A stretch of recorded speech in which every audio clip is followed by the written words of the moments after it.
Masa lalu Rahel V-nya sempat berjualan obat pelangsing dan jalani masa kecil tanpa sosok ayah. Rahel V-nya bak hilang ditelan bumi setelah heboh kasus dugaan kabur dari Wisma Atlet.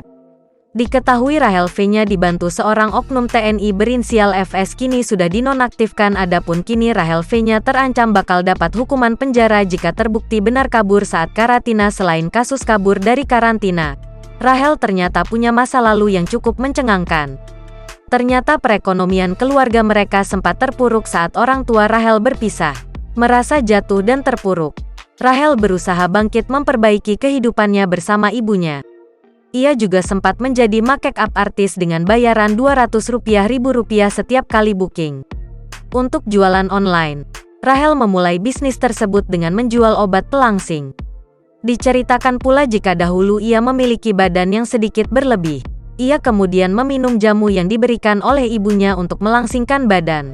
Tak disangka jamu resep dari ibunya itu manjur dan membuat badannya menjadi langsing. Melihat perubahan penampilan Rahel, banyak teman-temannya yang kemudian tertarik. Rahel melihat peluang dari hal itu. Ia lalu membuat pil dari resep jamu ibunya dan menjualnya. Selain obat pelangsing, Rahel juga mulai berjualan online produk fashion. Ia bekerja dengan sangat gigih demi bisa mengembalikan finansial keluarganya. Hasil tak pernah mengkhianati usaha. Kegigihan dan kerja keras Rahel terbayar sudah. Kini penghasilannya berkali-kali lipat bertambah dari jasa endorse dan paid promo. Wanita 26 tahun itu pun berhasil mengembalikan ekonomi keluarga. Dengan jerih payahnya, Rahel kini bisa membahagiakan ibu dan dirinya sendiri. Meski gaya hidupnya terkenal hedon, Rahel tak pernah lagi merepotkan sang ibu soal finansial.